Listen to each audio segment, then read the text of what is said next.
भारत के लिए कश्मीर सिर्फ एक राज्य ही नहीं बल्कि शान की बात रहा है। तो वहीं पाकिस्तान भी पूरी कोशिश करता रहा कि वो हमारी इस शान को अपने नाम में मिला ले। ये भारतीय सेना का अदम्य साहस रहा कि तमाम आतंकवादी कोशिशें नाकाम ही रहीं। स्वाधीन भारत की विभाजन योजना स्वीकृत हो जाने के बाद भारत की देसी रियासतों के विलय के मुद्दे पर विचार करने के लिए लॉर्ड माउंटबेटन ने पहले 13 जून 1947 को और फिर 25 जुलाई 1947 को दिल्ली में देसी राजाओं की एक कॉन्फ्रेंस बुलाई। 25 जुलाई को उन्हें संबोधित करते हुए माउंटबेटन ने कहा कि सैद्धांतिक रूप से देसी राज्य अपना भविष्य तय करने के लिए स्वतंत्र हैं, लेकिन किसी भी डोमिनियन से अपना भविष्य जोड़ते समय उन्हें ध्यान में रखना होगा कि उनकी भौगोलिक स्थिति क्या है। इस समय 565 रियासतें हैं और उनमें से अधिकतर भारत डोमिनियन के साथ भौगोलिक दृष्टि से संबंध है। कैबिनेट मिशन के ज्ञापन में भी कहा गया था कि कोई भी रियासत उत्तरादायी सरकार या सरकारों से संघीय संबंध स्थापित कर सकती है। 15 अगस्त 1947 से लागू गवर्नमेंट ऑफ इंडिया एक्ट 1935 के प्रावधानों के अनुसार ऐसा संबंध अधिनियम पत्र पर हस्ताक्षर करके स्थापित किया जा सकता था। 15 अगस्त 1947 को इंडियन इंडिपेंडेंस एक्ट लागू हो जाने से देसी राज्यों पर ब्रिटिश साम्राज्य की सर्वोच्च सत्ता समाप्त हो गई और वे भारत या पाकिस्तान में मिलने के लिए स्वतंत्र हो गए। 15 अगस्त 1947 तक जूनागढ़, हैदराबाद और कश्मीर को छोड़कर शेष 562 देसी राज्य अधिमिलन पत्र पर हस्ताक्षर करके भारत में मिल चुके थे। शीघ्र ही हैदराबाद और जूनागढ़ भी भारत में मिल गए। अब कश्मीर एक प्रकार से स्वतंत्र राज्य हो गया था, क्योंकि वो भारत या पाकिस्तान किसी में शामिल नहीं हुआ था। जिन्ना दबाव डालते रहे कि ये पाकिस्तान में मिल जाए।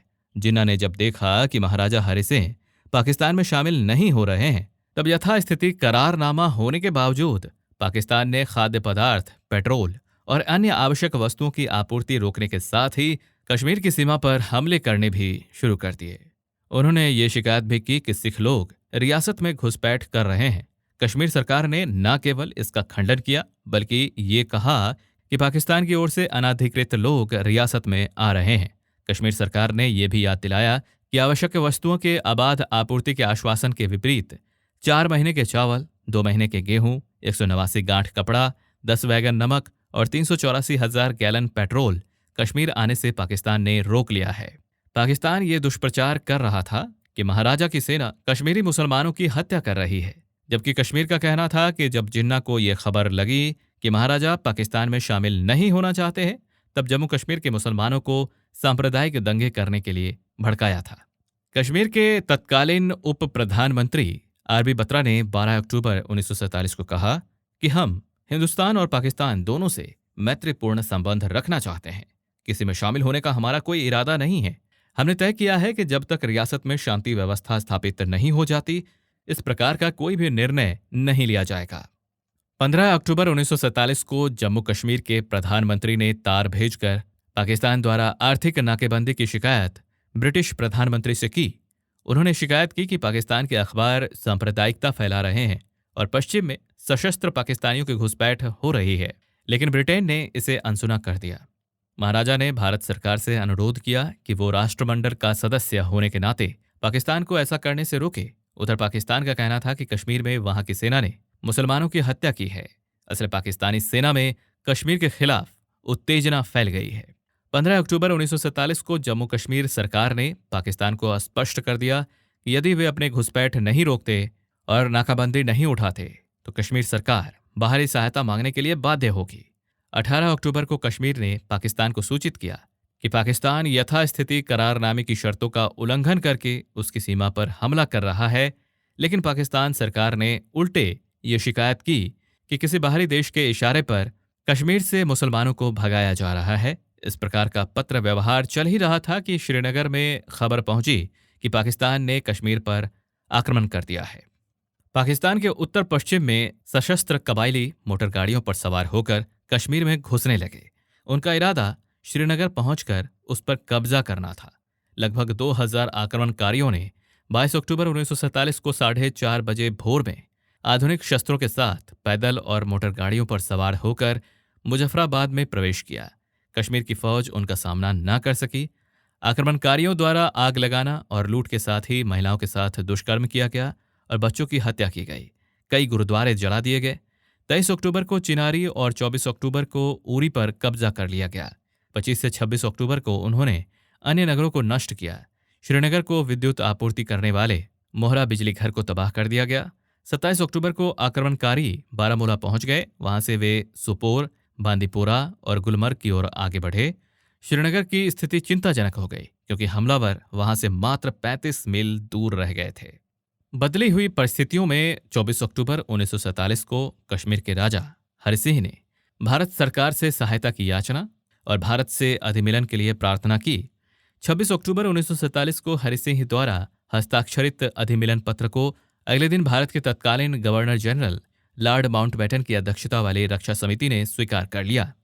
इसके परिणाम स्वरूप कश्मीर संवैधानिक दृष्टि से भारत का अंग बन गया।